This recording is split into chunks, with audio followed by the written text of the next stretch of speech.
Olá! Iniciando a nossa disciplina de conhecimentos específicos, o nosso objetivo inicial é tratar de uma lei muito importante na vida funcional de qualquer servidor público do Estado.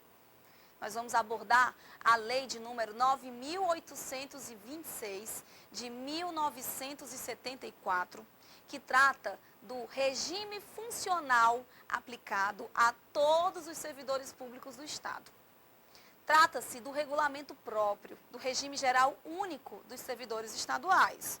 Observe bem, dos servidores do Estado do Ceará. Por quê? Porque a União vai ter seu regime próprio, cada Estado vai ter o seu regime próprio e os municípios também deverão ter seu próprio regime. Daí então que, embora esses regimes, também chamados de estatutos, sejam semelhantes, já que eles vão abordar todos eles vida funcional, nós vamos aqui especificar apenas a vida funcional dos servidores do Estado do Ceará, servidores civis, já que servidor público militar, ele é regido por um regulamento próprio, possui um estatuto próprio da Polícia Militar. Nosso objetivo aqui é apenas o estatuto dos servidores civis. Então, assim, nós vamos iniciar falando de ingresso no serviço público, falaremos de provimentos, vacância, formas de deslocamento na carreira. Em seguida, trataremos dos direitos e vantagens e, por fim, o regime disciplinar, onde nós vamos abordar os deveres, os principais deveres aplicados ao servidor. No que se refere à matéria de conhecimentos específicos, eu considero esse o assunto mais importante, por isso que nós vamos iniciar com esse estudo. Isso considerando as últimas provas, a quantidade de questões de conhecimento específico sempre está bem mais direcionado, o maior número de questões está direcionado para o estudo desse estatuto. Começaremos então com o ingresso, provimentos, passaremos para as vantagens e, por fim, os deveres. Vamos lá então, apresento a vocês no quadro o estatuto que regula direitos, deveres e regime disciplinar dos funcionários públicos civis do Estado do Ceará. A época da elaboração desse estatuto, em 1974, ou seja, 14 anos antes da Constituição de 88, ainda chamava servidor de funcionário público, mas nós já sabemos que essa nomenclatura hoje, ela está mais em desuso, vocês estão se preparando para se tornar servidores públicos, embora ainda seja possível chamá-los de funcionários. Trata-se apenas de uma nomenclatura que não é tão mais usual atualmente como já foi no passado. Observe, Estatuto de 1974. Nós sabemos que muita coisa mudou no serviço público brasileiro com o advento da Constituição de 88. Inclusive a obrigatoriedade, a imposição de aprovação em concurso público para ingresso no serviço público de forma efetiva.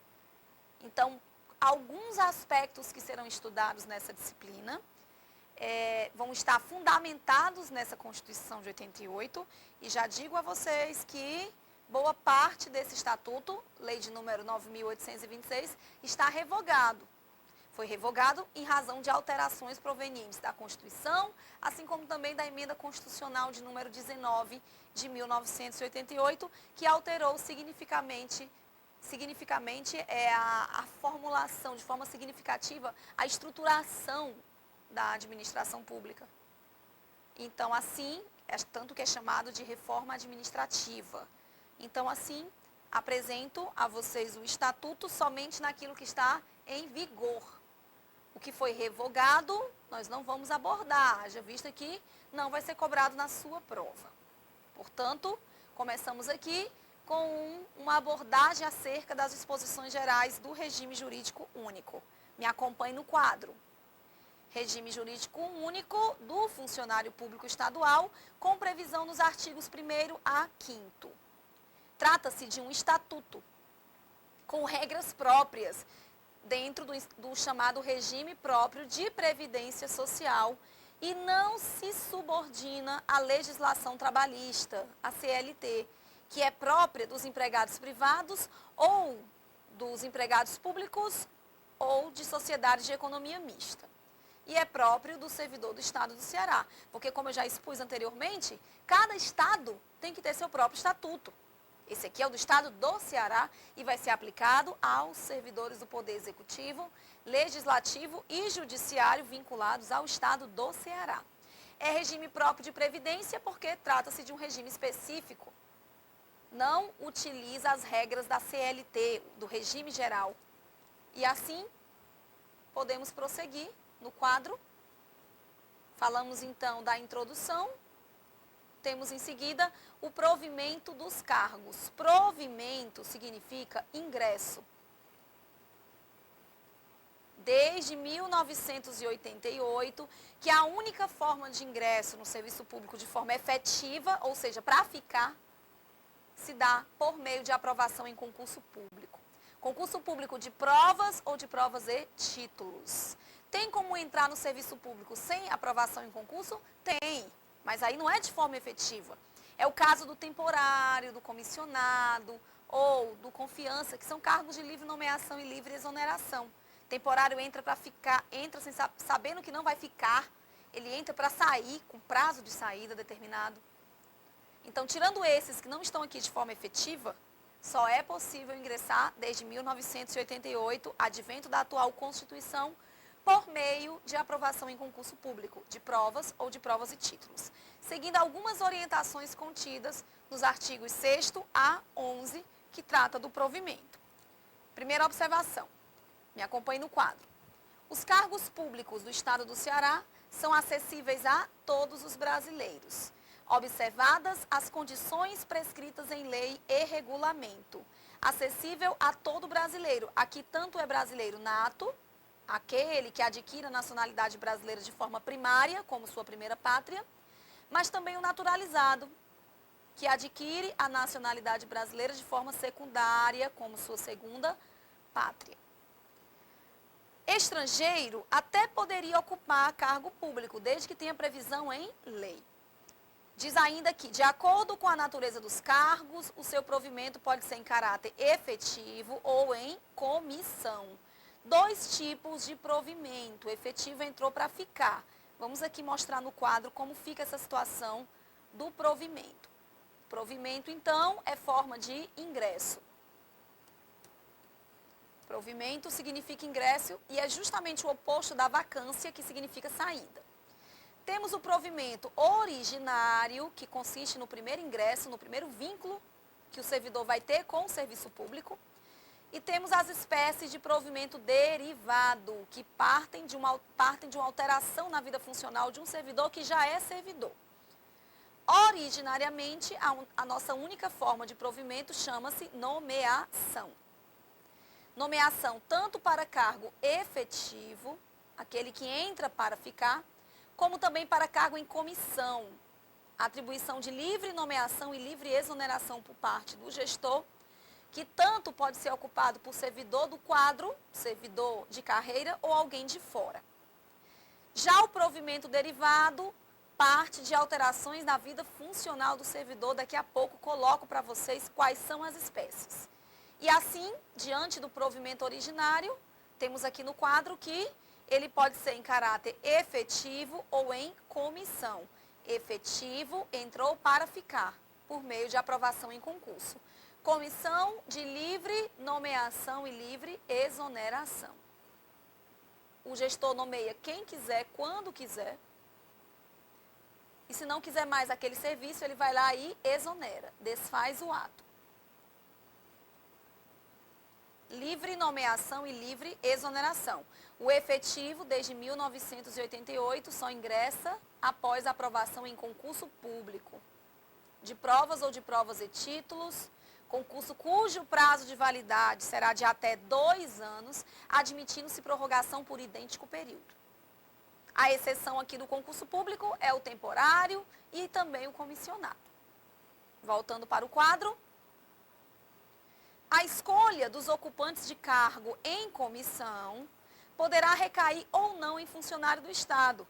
Então, comissionado tanto pode ser alguém de fora como dentro, alguém de dentro, alguém do quadro ou não, diferenciando-se, portanto, do confiança. Tanto o detentor de cargo comissionado como de confiança, Ele foi contratado de livre nomeação e exoneração pelo gestor para exercer atribuições de direção, chefia e assessoramento. Ambos. Entretanto, o detentor de cargo de confiança, ele só pode ser ocupado exclusivamente por servidor efetivo. Para deter cargo de confiança, tem que ser necessariamente, obrigatoriamente, detentor de cargo efetivo. Tem que ser servidor público. Agora, comissão não. Comissão pode ser ocupado tanto por servidor de carreira como por alguém que não tem nenhum vínculo, alguém de fora. É o que diz aqui a nossa observação no quadro. Continuando, os cargos públicos serão providos por... Agora vamos lá para as formas de provimento derivado. Aqui são formas de provimento derivado, porque partem da ideia de que alguém já é servidor e sofrerá alterações na vida funcional. Nomeação é a forma originária, nós já vimos. E as derivadas? Promoção, reintegração, aproveitamento, reversão e duas espécies que não estão mais em vigor. Transposição e transformação ferem a Constituição Federal de 1988, porque elas dizem respeito à possibilidade de mudança de cargo. E hoje só é possível mudar de cargo por meio de aprovação em um novo concurso. Daí então que quais são as nossas formas de provimento derivado? Vamos para o quadro. Primeira forma de provimento derivado, promoção. Promoção que consiste em crescimento na carreira, não é para outro quadro, para outro cargo. Crescimento na própria carreira. O servidor vai ser então promovido. Seja por antiguidade ou por merecimento, ele está crescendo na própria carreira, não está mudando de cargo. Segunda espécie é a reintegração.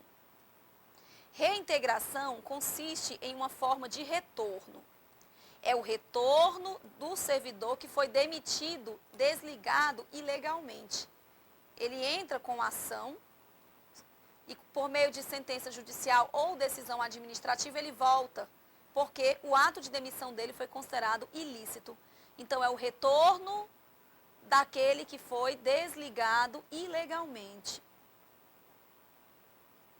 Como ele não deu causa ao desligamento, ele volta para o mesmo cargo, com as mesmas atribuições. Quem estiver no lugar dele que saia. E ainda vai ter direito ao recebimento de uma indenização pelos prejuízos que ele teve, os salários que ele deixou de receber. Reintegração. Próxima espécie de provimento, temos aqui o aproveitamento e a reversão. Aproveitamento também é uma forma de retorno. Aqui é o retorno daquele que estava em disponibilidade. Estar em disponibilidade é estar em casa aguardando uma vaga, seja porque o cargo ou o órgão daquele servidor foi extinto. O cargo, o órgão, a entidade ao qual ele pertence. O que eu faço então com o servidor que não tem mais onde atuar? Vai ser demitido, posto para fora? Não, porque não está nas hipóteses de perda do cargo. Ele vai para casa, ele fica em disponibilidade aguardando uma vaga. No dia que surgir a vaga, ele vai ser aproveitado. Aproveitado não necessariamente na mesma vaga, mas em algo compatível com o cargo que ele exercia, com as atribuições e o salário. E não recebe indenização, até mesmo porque em casa ele estava recebendo remuneração. Remuneração proporcional, em conformidade com o artigo 41 da Constituição Federal. E a nossa outra espécie de provimento derivado constitucional é a reversão, que também consiste em uma espécie de retorno, só que aqui é o retorno do aposentado. Se aposentou, porém o ato de aposentadoria foi considerado irregular, quer voltar, desde que cumpra com algumas regras, ele poderá retornar. Então, assim temos as nossas espécies de provimento derivado. Aqui, a dica que eu dou é que você vincule, tente um método de vincular uma palavra, um termo, à espécie de provimento derivado, porque isso cai muito em prova. Por exemplo, um crescimento não pode ser para fora do serviço público, tem que ser necessariamente na carreira e gera promoção. Já o desligado ilegalmente, ele vai ter que voltar ao exercício do cargo, ele vai ser reintegrado. aquele que estava em disponibilidade de receber uma remuneração proporcional, ele vai ser aproveitado. E o retorno do aposentado chama-se reversão. Portanto, espécies de provimento originário e derivado, conforme visto aqui no tópico 2 do nosso estatuto. Em seguida, o concurso. Vamos falar um pouco sobre este concurso, exigência oriunda da Constituição Federal de 1988, mais especificamente no artigo 37. O concurso público será de provas ou de provas e títulos, sendo obrigatório para ingresso efetivo, que é diferente de temporário. Efetivo é aquele que entra para ficar. O concurso será de provas ou de provas e títulos. Quem é que vai decidir se é prova ou título? Vai estar previsto no edital. Dependendo do cargo, a Constituição impõe que ele seja de provas e títulos, que é o caso dos juízes. Nos demais casos, competirá ao edital definir as regras. Passamos então à nomeação, primeira e única forma de provimento originário. Está no artigo 17. A nomeação será em caráter vitalício para os ocupantes de atribuições vitalícias. São os magistrados, membros do Ministério Público, magistrados são os juízes, desembargadores e ministros. Membros do Ministério Público também, porque foram equiparados aos magistrados com a Constituição de 88. Assim como também os demais equiparados, que são os conselheiros dos tribunais de contas, conselheiros e ministros. Esses ingressam em caráter vitalício. Vitaliciedade que é diferente de estabilidade. A estabilidade vai ser obtida pelo servidor após o cumprimento do estágio probatório, que hoje dura 3 anos. A estabilidade que pode sim ser perdida nas hipóteses contidas no artigo 41 da Constituição. Quais são os casos de perda da estabilidade para o servidor estável, perda do cargo do servidor estável? Primeiro, sentença judicial transitada em julgado. Segundo, processo administrativo disciplinar, onde lhe seja garantido o contraditório e a ampla defesa. Terceiro, inabilitação na chamada avaliação periódica de desempenho. 3 situações. Além da previsão de que, se houver excesso de despesa com pessoal, a lei orçamentária autoriza a perda do cargo do servidor estável. Mas estabilidade é diferente de vitaliciedade. Primeiro que a vitaliciedade não é qualquer servidor que pode obter. Apenas os magistrados, os membros do Ministério Público e os membros dos tribunais de contas, porque são equiparados aos magistrados. Vitaliciedade que no primeiro grau será obtida após a aprovação em concurso público e estágio probatório de 2 anos, é menor. Então, para o juiz substituto bastam 2 anos. Para os demais cargos, que não são os iniciais, não precisa nem de estágio probatório. A vitaliciedade se dará automaticamente com a posse. É o caso, por exemplo, de um ministro do STF. A vaga dele pode ser de juiz, mas também pode ser de um advogado, de um membro do Ministério Público. Pode ser de qualquer pessoa. A Constituição não exige cargo.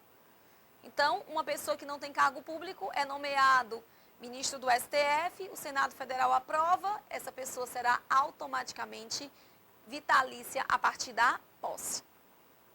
Portanto, a nomeação se dará em caráter vitalício, em caráter efetivo, voltando aqui no quadro, é o que nos interessa, quando se tratar para nomeação em cargo de uma categoria, e em comissão de livre exoneração e nomeação, que é um ato discricionário. A administração tem liberdade para contratar quem ela quer. Então, coloquei para vocês que é efetivo e comissão. Vamos colocar uma terceira espécie de nomeação. Nomeação para ocupar cargo vitalício. E assim, falamos do concurso obrigatório, da nomeação e a posse. A posse é o próximo passo. Como é que se dá esse ingresso? Primeiro nós temos a aprovação em concurso, em seguida nós temos a nomeação, que é a tal da convocação. Convocação do servidor para dizer se quer ou não ser servidor público. Convocação, na verdade, do candidato aprovado. Então, da nomeação, nós vamos ter a posse, que se dará no prazo de 30 dias. E da posse para o exercício, que é o momento em que o servidor de fato se torna servidor público, o aprovado se torna servidor público, nós temos aqui mais um prazo de 30 dias. Uma vez nomeado, o candidato não é obrigado a comparecer à posse, mas se ele quiser ser empossado, tem que se dar em 30 dias. Caso contrário, se ele for nomeado e não comparecer para a posse, chamamos isso de ato sem efeito, já que a administração pública vai apenas convocar o próximo. Tomou posse, tornou-se servidor, porque a posse, ela representa a chamada investidura no serviço público. A partir do momento da posse, servidor se investe no serviço público, ele se veste de servidor, ele passa a ter direitos e deveres. A investidura se dará com a posse. Posse que pode se dar até por procuração, caso o servidor não possa, o aprovado não possa comparecer à posse. Em seguida, ele tem um prazo para entrar em exercício. Exercício é trabalhar de verdade. Aquele que toma posse, aquele que é nomeado e não toma posse, é ato sem efeito. Porém, aquele que toma posse e não entra em exercício, ele será exonerado. Exonerado que não tem caráter punitivo. Exonerado simplesmente porque não preencheu os requisitos necessários para se efetivar a posse, que é entrar em exercício, e o exercício não pode ser repassado a ninguém por meio de procuração. Não dá para pedir à minha mãe para poder entrar em exercício por mim. Embora eu possa pedir que ela tome posse, porque aí eu vou ter um prazo para comparecer ao exercício. Então, essa é a ordem aqui do ingresso no serviço público efetivo. Diz então, entre os artigos 19 a 25, que posse é o fato que completa a investidura e não haverá posse nos casos de promoção, acesso e reintegração. O acesso é mudança de cargo sem fazer concurso, hoje já é proibido.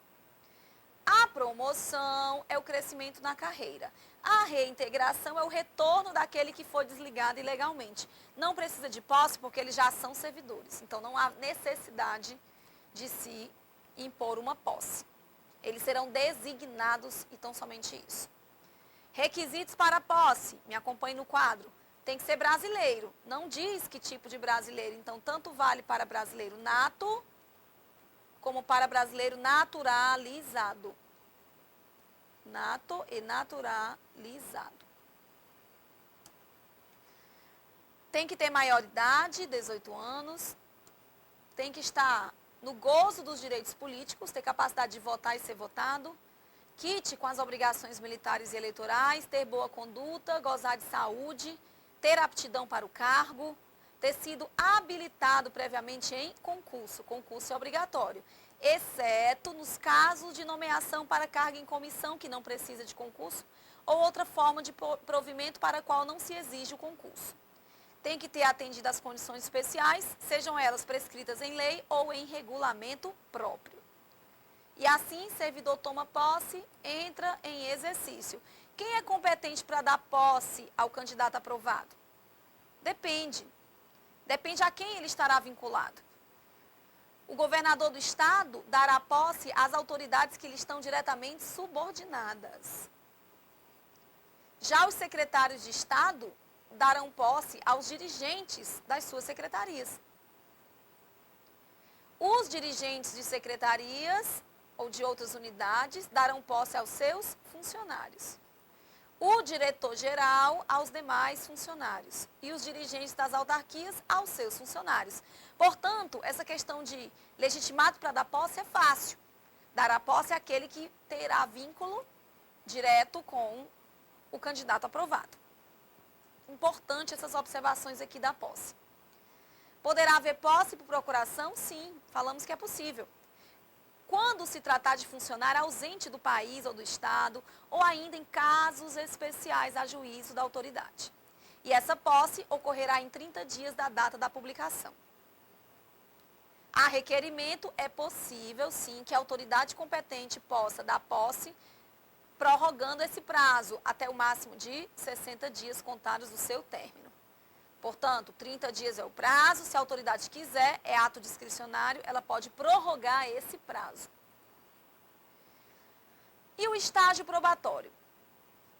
Estágio probatório, já que o candidato foi aprovado, nomeado, tomou posse e entrou em exercício, a partir daí, ele vai passar por uma introdução ao serviço público, vai começar a atuar e vai ser avaliado.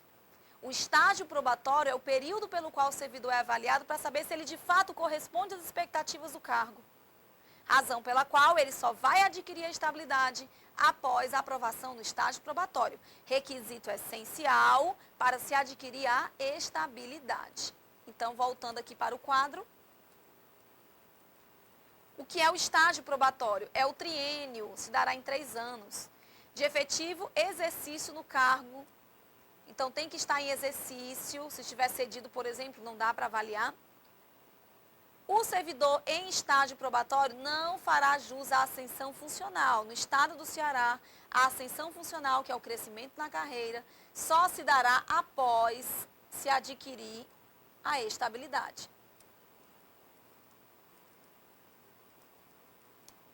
As faltas disciplinares cometidas pelo servidor após o decurso do estágio probatório e antes da conclusão da avaliação serão apuradas por meio de PAD, precedido de sindicância quando necessária. Porque quando houver o cometimento de uma irregularidade, abre-se um PAD, processo administrativo disciplinar, cujo intuito é justamente saber que irregularidade é essa e como ela deve ser abordada para ser contida.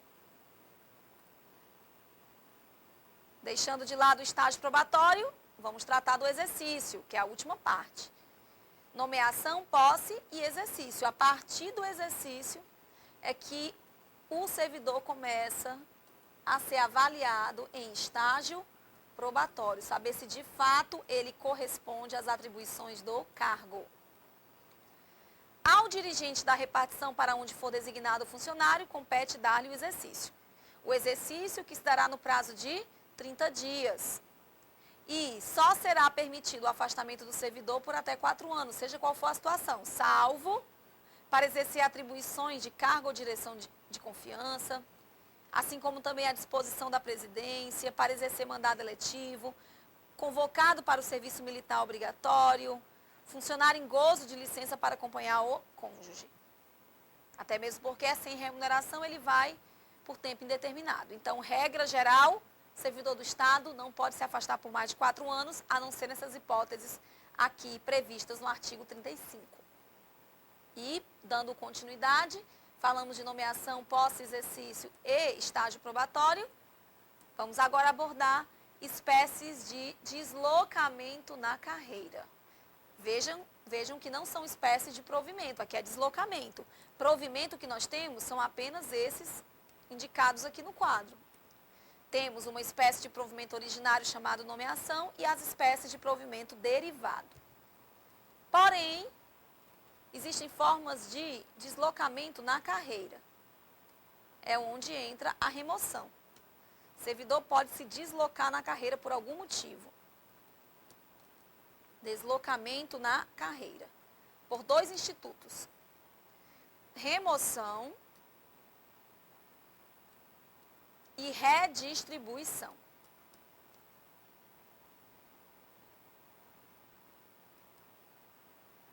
Remoção consiste em deslocamento para o mesmo quadro. Deslocamento do servidor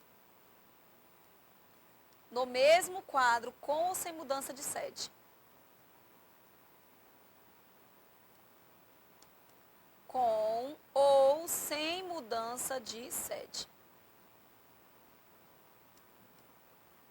Essa remoção pode se dar de ofício, quando for interesse da administração pública, sendo pago ao servidor uma ajuda de custo, e ela pode se dar também a pedido do servidor, quando não haverá pagamento de ajuda de custo.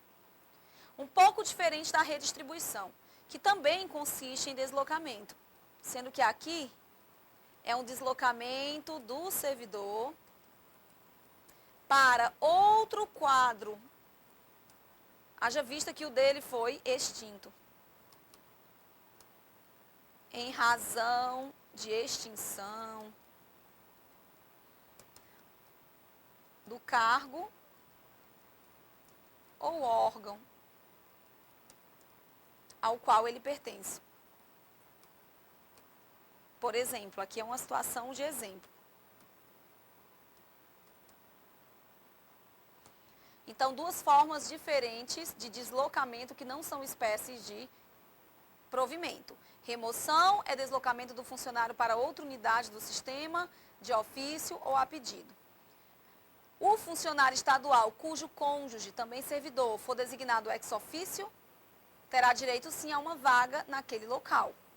Isso aqui é óbvio porque ele está indo acompanhar o seu cônjuge. Isso desde que o deslocamento seja ex officio. Se por acaso for caso de extinção, aí nós vamos para a redistribuição. Então, essas são as espécies de deslocamento na carreira. Daí, então, fechamos o primeiro ponto do estudo do nosso estatuto. Falamos do ingresso, das formas de provimento e tratamos também aqui do deslocamento na carreira. Próxima aula, trataremos da substituição, dos direitos e vantagens aplicados ao servidor público do Estado, servidor público civil. No mais, continuaremos na próxima aula. Muito obrigada!